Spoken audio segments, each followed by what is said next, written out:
I'd like to introduce our keynote speaker, who is currently working out of Washington, D.C. with the American Enterprise Institute. He's the director of their social and political studies.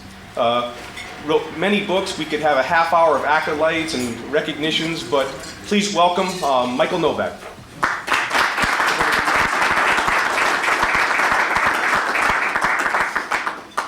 Interviewing Michael today is Lumen Institute's executive director, who's also a director of Penske Company, United Auto Group, as well as Reynolds and Reynolds Corporation. Please welcome Eustace W. Meaden.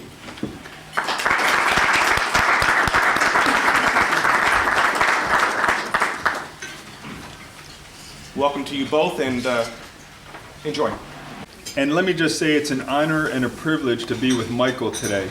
Father John and I had the opportunity to meet with Michael in his office in D.C.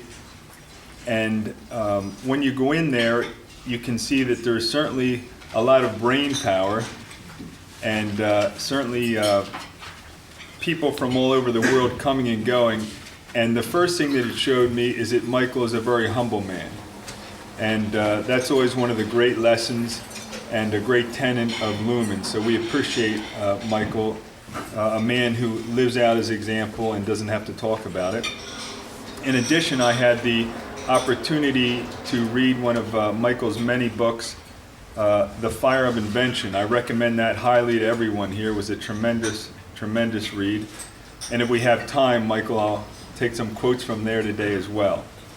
But what we're here to talk about specifically today is virtuous self-interest versus selfish self-interest, which actually is a chapter in another book Michael wrote called The Spirit of Democratic Capitalism.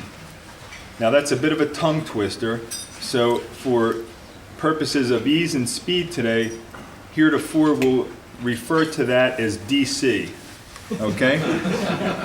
So Michael, if you would, maybe just give us a brief summary and just a little bit of the terrain about which we're going to speak today. Thanks.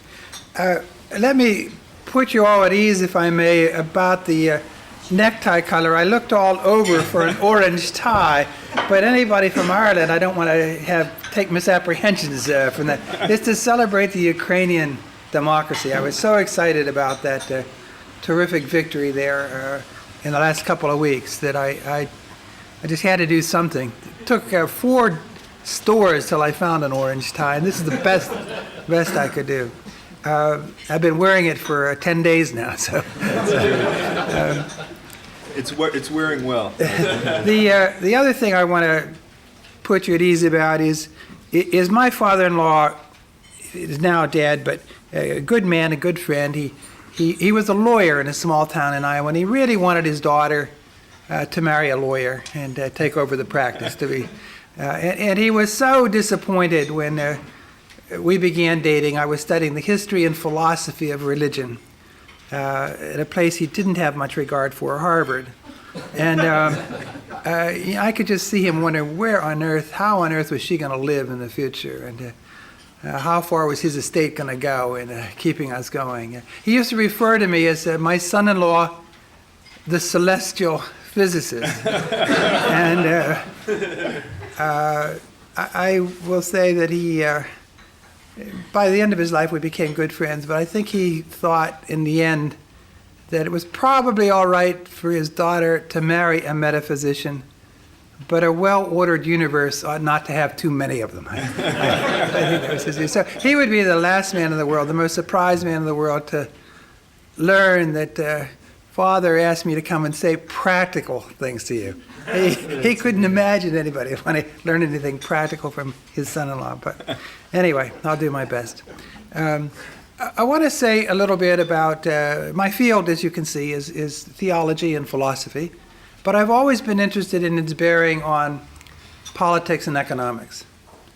And I noted years and years ago that there wasn't any book you could put in the hands of a foreign journalist or a foreign visitor or friend that would say, here's the way the American system works. We had lots of books on politics. We had lots of books on economics. We had a bunch of books on the humanities. but nobody ever put them together. And people really didn't talk to one another much, and actually still don't a lot. So I wanted to describe the way a free society looks in its three parts. You need political freedom from torture and from tyranny. And you need economic freedom from poverty and of opportunity. And you need moral and cultural freedom, religious freedom, if you wish, freedom of conscience, of information, of ideas. The free society has three separate sectors. And they typically, each of these sectors attracts a different type of person, different type of personality. And also it turns out that these three different types of personalities don't actually like one another too much. You saw that with my father-in-law. But I've worked for politicians, I've been a speechwriter and so on a lot. And they have a constitutional duty to like everybody, so they do. But still, when they sit down with a group of professors, experts, to take advice on what they should do, they pretend to be listening intently. But when they catch their staff's eye across the table, you can see them look at the ceiling, as they have to listen to all this stuff. They don't think a lot of professors, clergymen, artists. They just don't think they're in touch very much.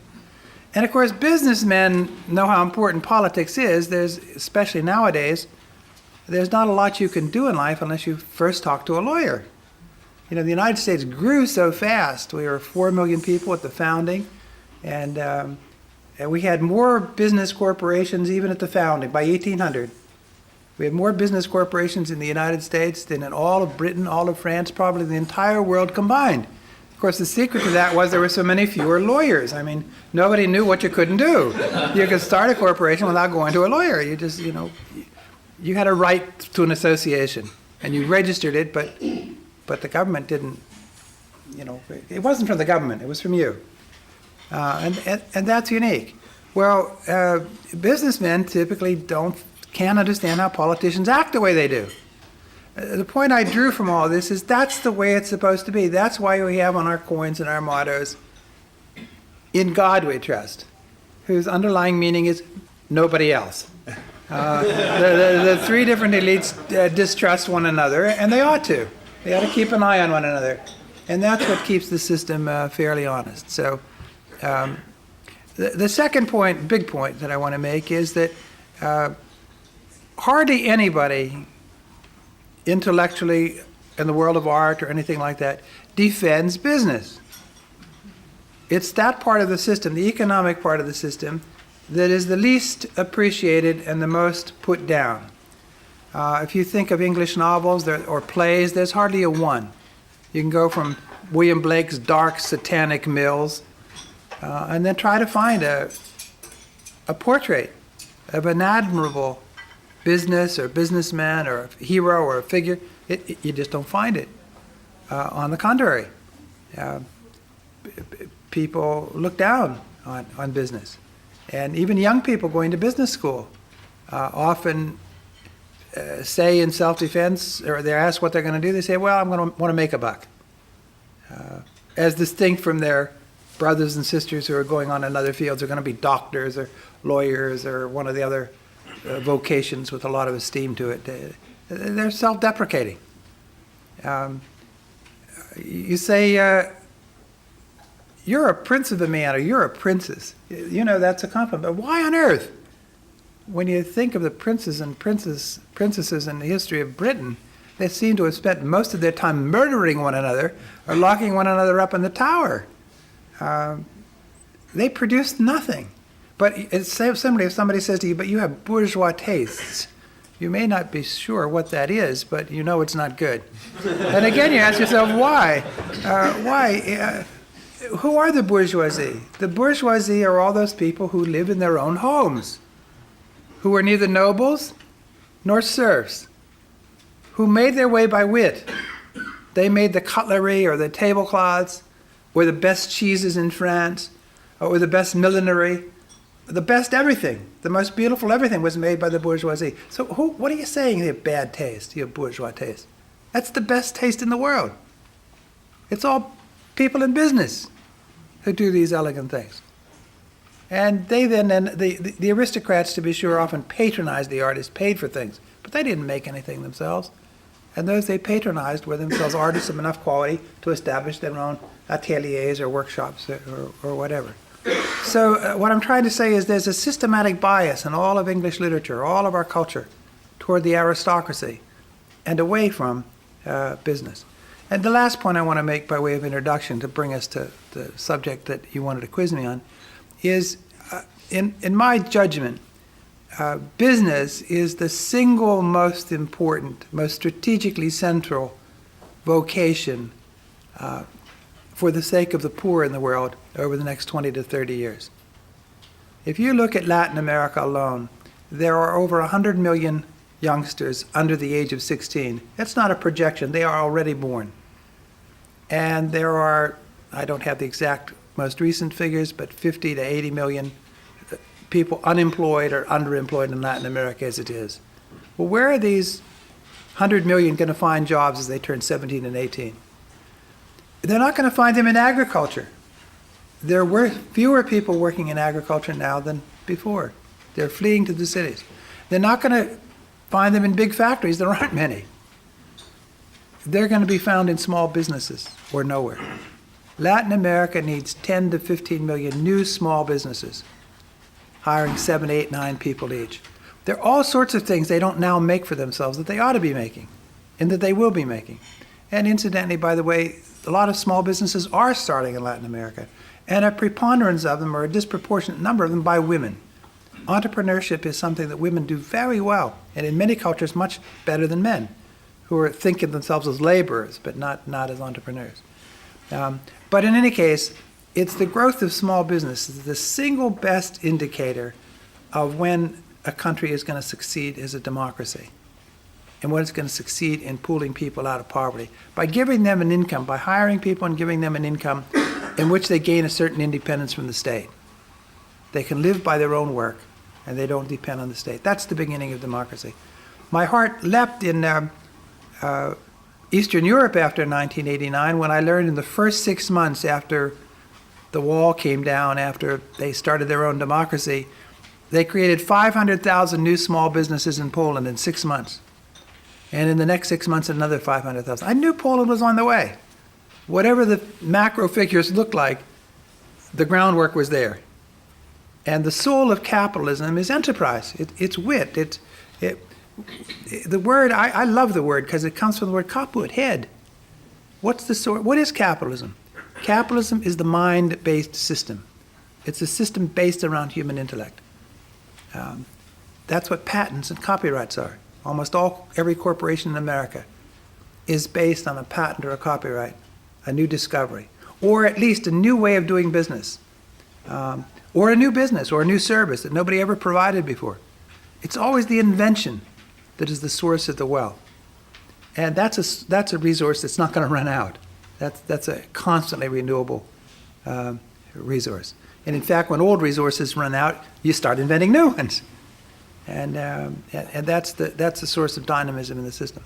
But to repeat, I think that what we need we need to inspire millions of young Christians and Jews and Muslims and everybody else, secular people, everybody. It's a universal calling to start new small businesses. And we need to put in place the laws and the banking institutions that allow that to happen. So if you're poor, you can get a loan and you can start a business. And a lot of people need some expertise to show them how to do that, but they don't need a lot. To me, that's the heart of social justice in the coming world. You wouldn't get that impression from pastoral letters and from sermons and so forth, but it's the truth. So I think business is a very central vocation. Now, it's in that context that, Eustace, I think you wanted to ask some further questions. It is. Thank you, Michael. And I'm not only humble, I'm self-denying. It usually takes me 50 minutes to do that. that's great. We did it in about 5 today, Michael, so we really appreciate that. In fact, one of the things that you just mentioned was how beaten up, for lack of a better word, that businesses have become and that capitalism has become. And you made a point, and I think what it is that poor unemployed people cannot help poor unemployed people. and that therein lies a big difference between capitalism and socialism. And you mentioned in your book the spirit of democratic capitalism, that if capitalism is to be blamed for sins it permits, the virtues it nourishes also deserve some credit. And maybe if you could give us some examples too. Well, take Eastern Europe again. They learned after 1989, everybody wanted liberty, democracy. They learned very quickly that the democracy is great, but after you go through 2, then 3 elections and nothing changes, it's not enough. And they realized you're not going to get change unless you get economic growth, unless people at the bottom begin to see their economic life improve. They don't want any more promises. They've been promised the world, the moon. They don't believe that anymore. They want to see the growth. They want to see that in the next 6 months we're going to be a little better off. The next 6 months a little better off. They don't want utopia, but they want to see progress. So you got to get the economic progress, and that's when the emphasis on the small business started to kick in. That's when people realized they had to change the laws, and they had to get banking institutions to. If you're poor, you don't have any capital to start a business with. You got to have that, and.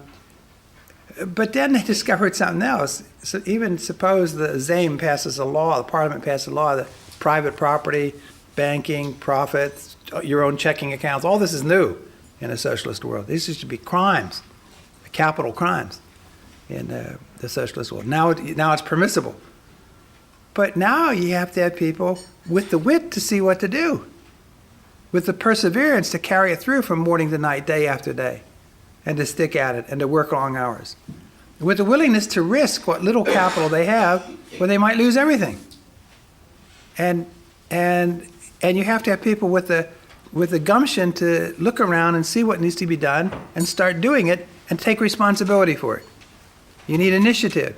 You need responsibility. You need people who are good at organizing others, creating small teams, dedicated teams. I mean, suddenly you have all kinds of virtues that nobody has ever practiced for 40 years. Or 70 years, that you got to start calling on. There's a terrific amount of virtue required to make a business.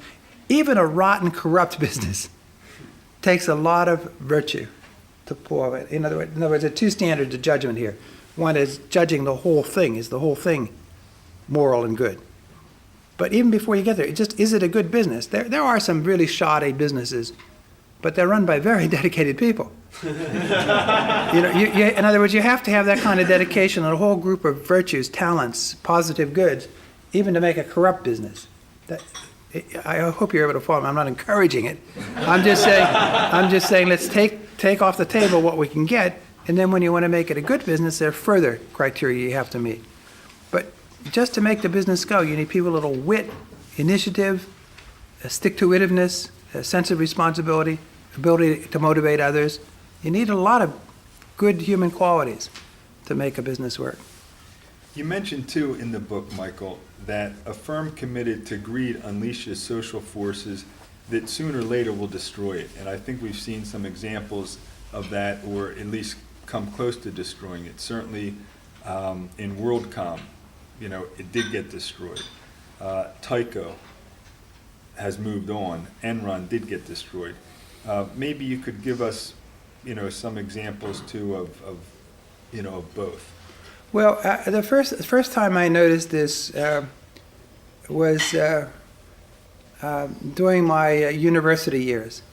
I came to know a small local trucking company, family-owned, big, successful.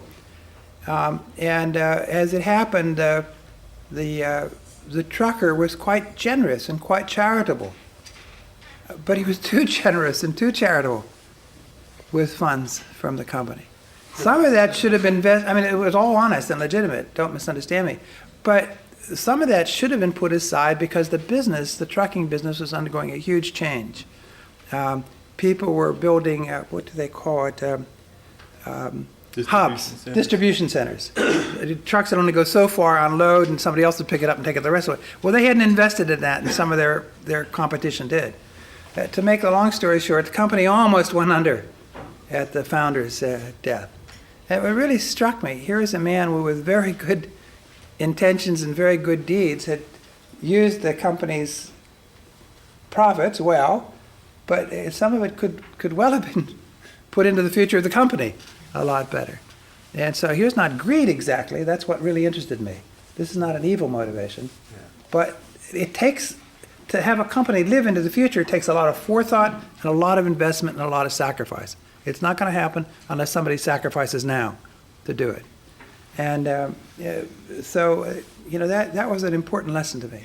What keeps a company in check, would you say, from that happening?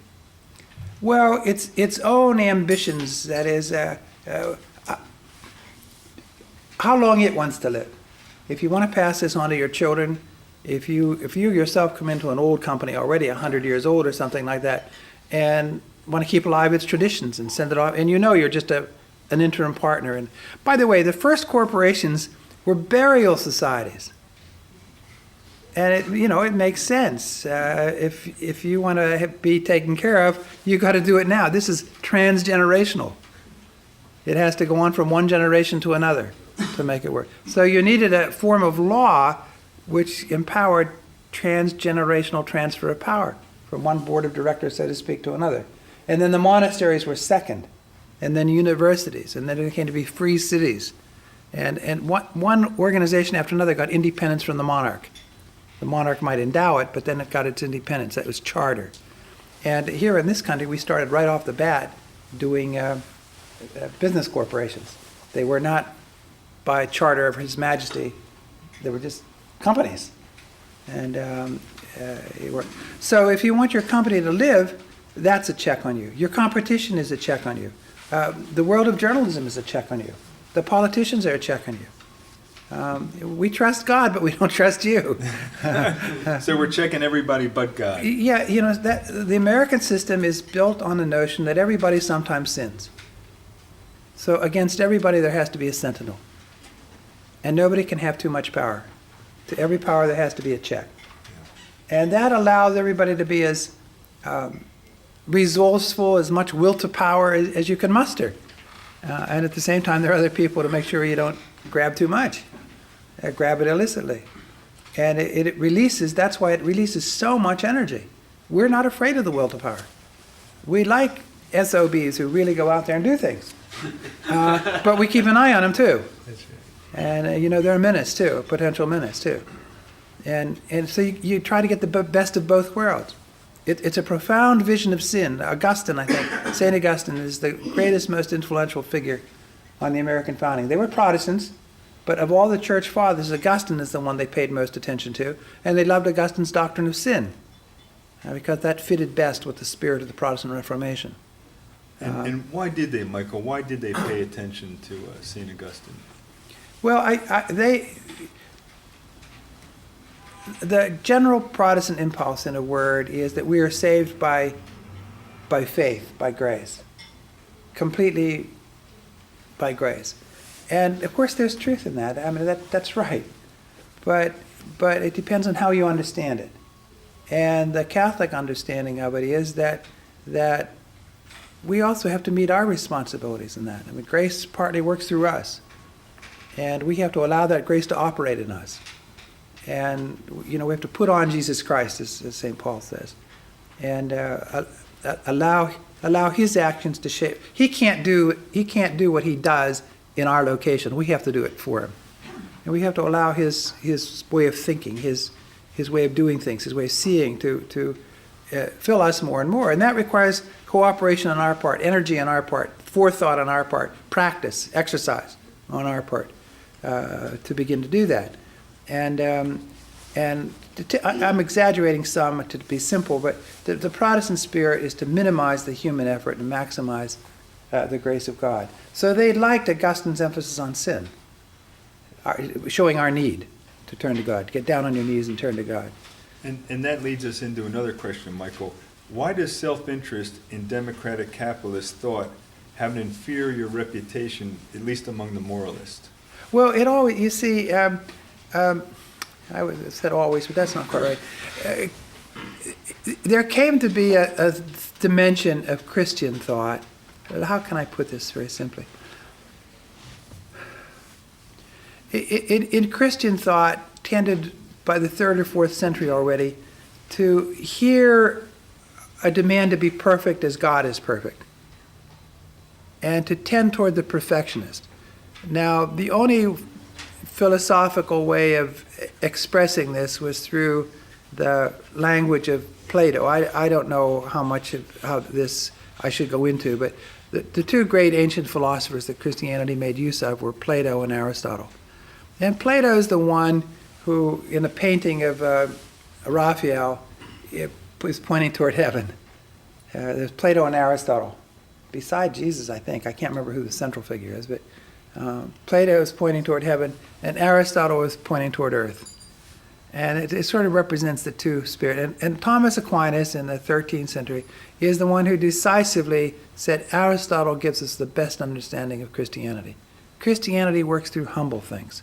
It works through everyday things. It works through our daily life, like the sacraments. You take bread and wine, more common elements you couldn't have, water, oil.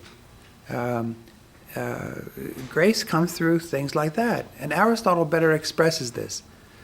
Even when it comes to self-mastery. Plato's image is of the charioteer beating the steeds, whipping them, getting them into shape, driving them around the racetrack. That's self-mastery. Aristotle's metaphor for self-mastery is the father persuading his grown sons. That's a different ballgame, persuading your grown sons to do something. He called it a democratic persuasion. The self-mastery by which you persuade your own passions. It takes practice of them, but you persuade yourself. Well, self-interest got to be the opposite of the man for others. The choice is, are you going to be a man for others or self-interested? Selfish, in other words. And the Christian context of self-interest came to be selfishness. The two words are used the same. You're either disinterested or self-interested. Well, the American understanding was very different from that. Tocqueville, the Frenchman, was a Catholic. He came here. He noticed that Americans speak about self-interest in a way totally different from Europeans. A European aristocrat was always supposed to be above it. Never let them see you sweat. You had servants to do that. You were supposed to live for the good and the beautiful and the true. And you should act for noble purposes. Whereas in America, he notices, like I was at Notre Dame, I was teaching at Notre Dame about a decade ago, and they had a sign up, volunteer for a year abroad working in the missions. Help put up homes for poor people, teach. And the way they advertise it is, you'll get more out of it than they will. In other words, it was an appeal to self-interest. And that's what Tocqueville noticed. In America, people appeal to self-interest even when they're asking you to do something completely other-centered. Americans don't recognize it unless it's self-interested. What's in it for me? Well, no, it's not that. Yeah, he said they say that, but they don't really mean it. What they really mean is, we're out here to help you. So that would then be virtuous self-interest. Yeah, but he's saying even when Americans support the common good and the republic itself, the Americans emphasize that they're doing it for their own interest. And how can that be, he said. In France, we never say anything is in our self-interest. And he said, well, the way it is because Americans have a very large idea of what the self is. They identify themselves with the country. And they say, if I'm helping my country, I'm doing it for myself. I'm doing it for my family. I want this country to be here the way it was for me when my kids are bigger. And so Americans explain it as self-interest. But it's not self-interest in the European sense. In the American sense, the Americans think the self is very large. Now, I think there's a simple reason for this. When my grandfather came from the middle of Europe, Slovakia, to America, about 1900, all my grandparents came from there. They worked a lot harder in Slovakia than they did here. I mean, they worked in the steel mills and the mines here. It was hard, brutal work, really. But they had worked harder there. Here they could get ahead. They got more out of less work here, can I put it this way. They could work just as hard there or harder and have nothing to show for it. Their families would be in the same position they were 400 years ago in Europe. Here, they could see improvement. And they could expect their kids to go off and not have to go to the mines or mills. I know when I went to college, I used to tell myself often, I hate some of this, but it sure beats heavy lifting. And the trouble for my son was he didn't know about the heavy lifting. And he had to go to college. It wasn't an opportunity, it was an obligation. He hated it. It was something he had to do. Totally different psychology. But I want to go back to the main point here. The Americans know that part of our rewards are due to the system, not due to us.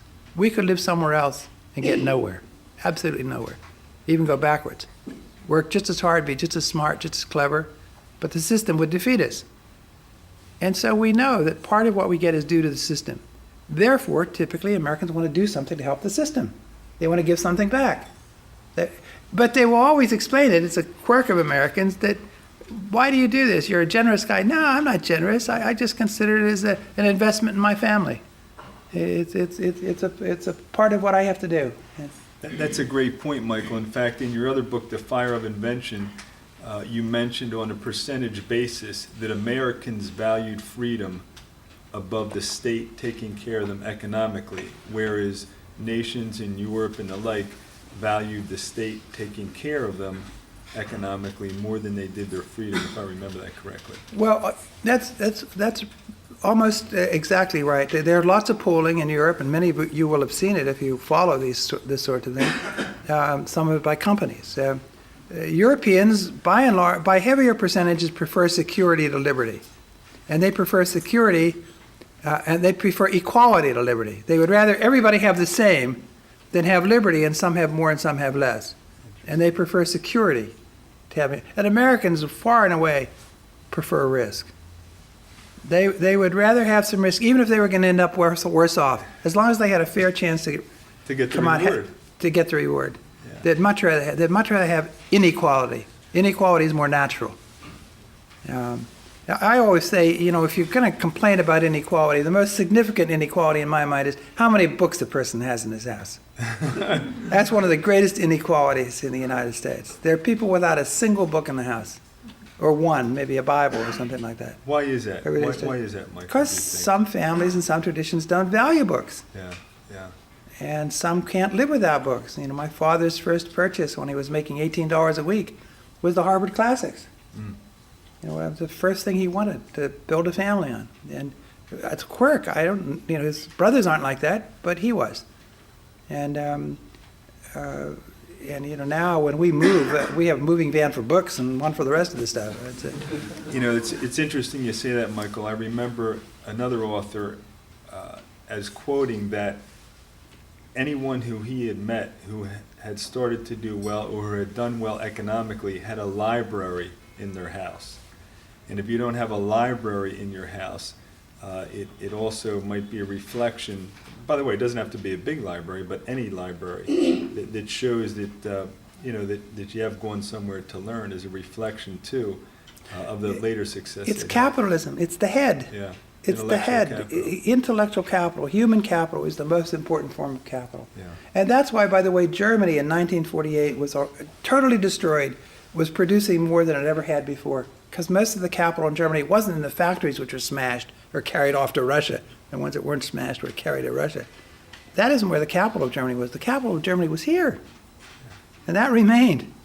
And so given a start with some infusion of money, capital from abroad, they just put it back together better than before.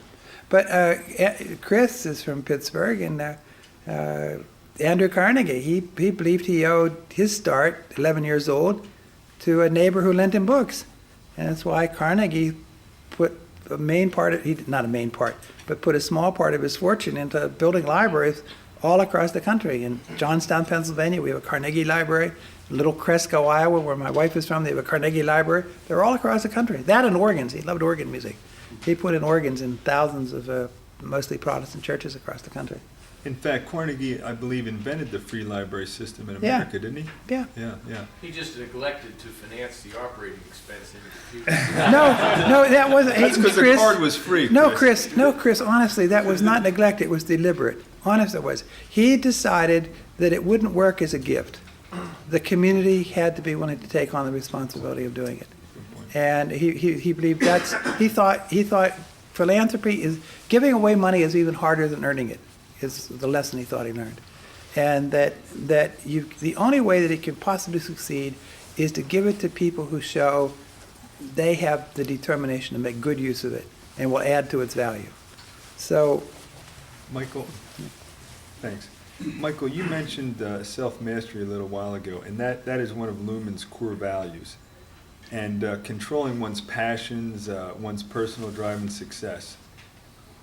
What's your take on the importance of this virtue in capitalism, in democratic capitalism? well, first of all, I prefer the phrase self-government because it gets that difference between Aristotle and Plato that I was mentioning before. Self-mastery to me already sounds a little bit more like the whip cracker, Right. the horse driver. Right. And self-government already sounds to me a little bit more like the persuasion you need.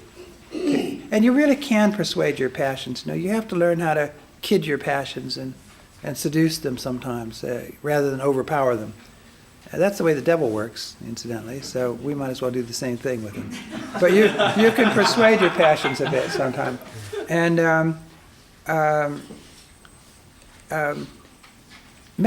James Madison said that how can a people incapable of governing its own passions in private life expect to be a self-governing people in public life? To make a democratic experiment work, you have to have people of a certain moral character. Not everybody has to be of that character, but you have to have a critical mass of people who are self-governing people, who are able to take in reality without being afraid of it, facing the worst, getting it straight, no icing on it, seeing what the need is, and sizing up what can be done, and then taking the initiative and the responsibility to do it soon. The sooner the better. And take the consequences of acting, because when you act, you never have all the information you need. You can prevent yourself from making any decisions if you demand too much information.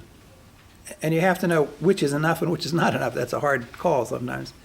But, when Bush went into Iraq, he had no way of knowing whether they would blow up the oil wells again, and better this time. Whether they would release the valves and flood the Gulf with oil for Basra. Whether they would use Scud missiles again. Whether they'd throw instantly half the country into starvation. I mean, just stop the food pipelines. And we were ready for all those contingencies. We had to be. None of them happened, but I think people don't realize the tremendous triumph of this war, that all those bad things that people were predicting, including the Vatican, in the 6 weeks before the war, didn't happen. But they could have happened. And then one that we weren't ready for did happen, namely I think was pre-planned, but I can't show this for sure. But I think they planned this resistance, the Ba'ath Party, from very early on, and just sat back for a while until they could find one another and get it organized. There's somebody directing it. This is a very intelligent. They're outside terrorists. We just captured almost 2,000 of them in Fallujah. Killed 1,000, captured 1,000. We've been getting very good intelligence from those 900 plus. But besides them, we also captured a couple of top Ba'athist people, and been getting very good information from them about their organization. Well, that's all been that one we weren't ready for. But my point is this: Bush gambled his whole presidency. Whatever you think about what he did, he took a terrific risk for the country, but for himself too. And he thought he had to do it. But my point is, you don't know when you act all the circumstances, how it's all going to play out. You just can't. And if you are led by we don't know enough, you won't do anything. If you're going to be an actor in the world, you've got to make your very best judgment and go with it. And often enough, the one who goes first wins. You define the issues from then on. You define the way the world breaks from then on. So that's you need self-governing people for. You need people who know, look, I knew what I was doing. I thought through the consequences as best I could. I'm responsible for this. I'm going to see it through. And then no matter how much blame or how much criticism they get, they're not deflected. Yeah. That's where you need the self-governing people. That's a great point, Michael. And I think what you're saying is, if you're the one who acts, then everybody else has to react to you.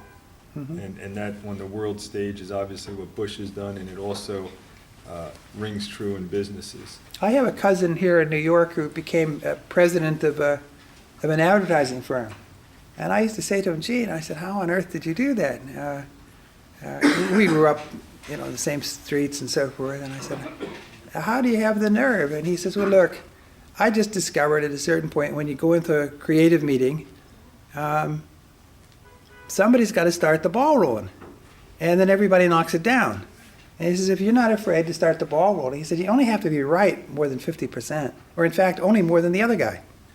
As long Which as could be less than 50%. yeah, that's right. And as long as you're willing to stand behind it and make arguments, and you don't mind losing, pretty soon people hate to make decisions. Was his point. Yeah. And you can move right to the top of the firm if you're willing to take decisions and take the heat. Yeah. And I think there's a lot of truth in that. We have, Michael, one last question, and that is, and you may have just answered it, but is there any recent virtuous self-interest story or happening that you know of that would exemplify for our guest, how we should think and act as we leave here today? Is there anything that comes to mind?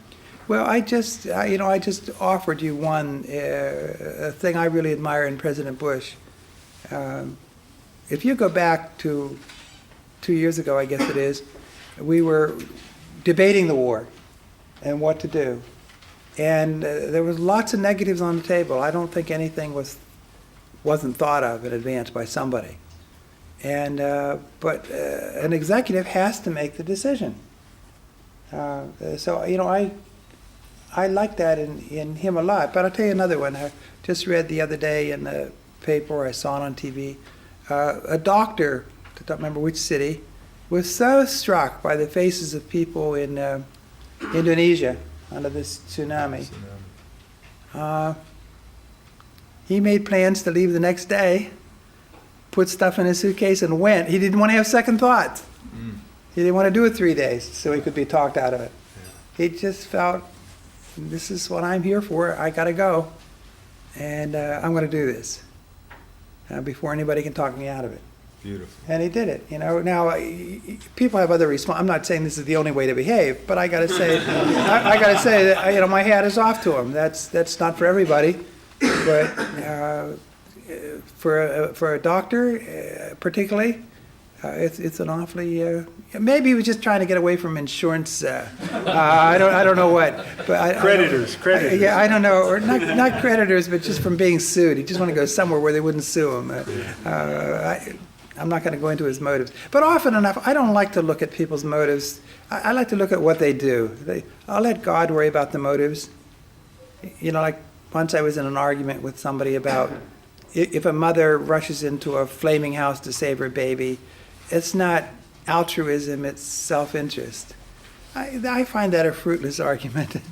I don't care what you call it. I want a country in which mothers run into houses to save infants. Absolutely. And in fact, there's a great story in Thomas Aquinas about the mother whose son is accused of murder, and he's being condemned by the king for it. He's been condemned by the king for it, and the punishment is death. And so she appeals to the king for her son. He was a good boy. Give him another chance. And the king just listens to the mother and decides that he has to meet the death penalty. And Thomas Aquinas said, which one serves the common good? The king or the mother? And his answer is both of them do. You want a country in which mothers plead for their sons and in which kings follow the law. And there's more than one way to serve the common good, in other words. And you have to do your duty where you are and let the chips fall. And we have seen an example of that just recently in Scott Peterson, where his mother was pleading, for his life, like we would hope a mother would, and obviously the judge. Right. That actually it came to my mind in that case. So. Yeah. But Ladies and gentlemen, Join a round of applause and thank you.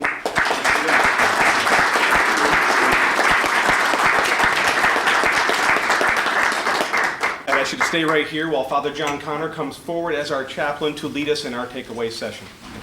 Father John. You know, Michael, when you mentioned initially that there are three pillars to the DC, right? The democratic capitalism, which was politics, economics, and the moral and religious pillar. And I said to myself, well, you know, I like all three. And you said, you know, there's three different personalities that like all three. And I said, well, does that make me a schizophrenic? But at Lumen, we like to always have a takeaway. That we just don't come here and we have some inspiration to be good men and good women, but there be a practical application to my business life, my family life, and my community life.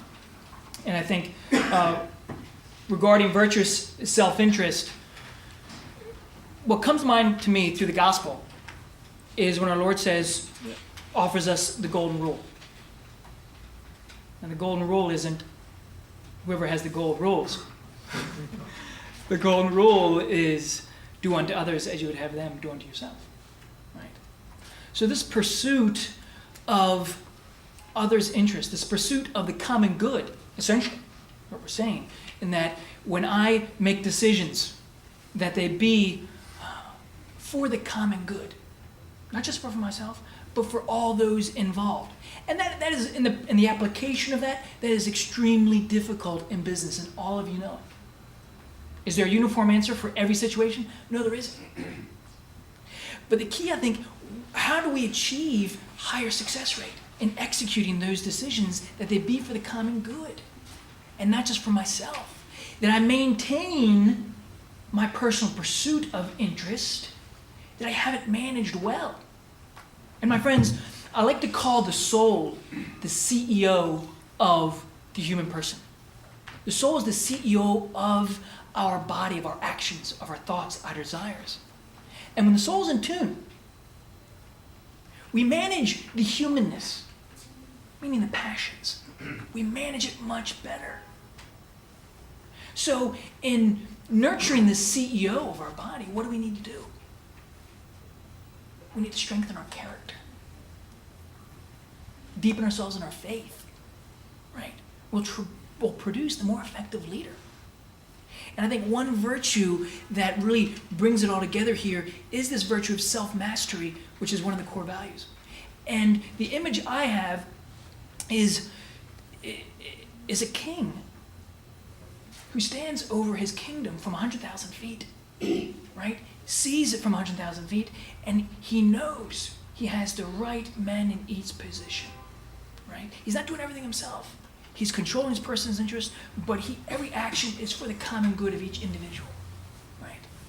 So the sense of self-mastery, that we truly be the masters of ourselves, with this ultimate goal of living the golden rule. Doing unto others as I would do unto myself, right? And ultimately that means pursuing what is not of my interest, ultimately, but the interest of the next guy. Willing to be number two, so to speak, so that someone else or others can be number one. Maybe for the short term, but the long term, we gain. And to put aside the short term, initially, that short term compensation, whether that compensation be material or my vanity. And everyone thinks I'm just great and the top dog. You know, putting that aside for the long term. And what's the long term? Yeah, maybe a material gain, blessed be God. But the really long term we're looking for at Lumen is the character. Is the greatness in the man who's self-master and the woman. Right? That long-term game we're trying to produce at Lumen is that character that truly guides and directs the individual, the leader. And we have a takeaway here, 3 points in business, family, and community. I'm not going to go over those because we're over time. Each person will receive this little card upon leaving, and we hope everyone will take that away. And how can I apply this pursuit of goodness, this virtue in my business? And we'll just finish off with a prayer. In the name of the Father, the Son, and the Holy Spirit. Amen. Dear Lord, we thank you for the seeds of wisdom, of truth that you have planted in our hearts and our minds today. We ask you to fertilize their seeds, water their seeds in our soil, that this pursuit of virtue, of goodness, of self-mastery will be seen in the fruits of our life. And we ask you to pray for all those not present here today, that through our works and through our actions, they may be led to the same pursuit of virtue and goodness. Through Christ our Lord. Amen. In the Father, and the Son, and the Spirit.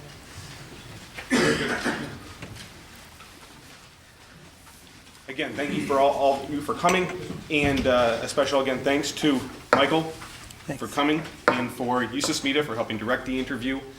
Please travel safe back to your offices, and for your 2 o'clock appointments, we'll get you out. On the front table are more brochures about Lumen Institute and the upcoming speaker series, as well as a fact sheet to learn more about our institute. And we also have an article that was in this week's issue of the Wall Street Journal that Michael contributed. So once again, thank you for coming. God bless you.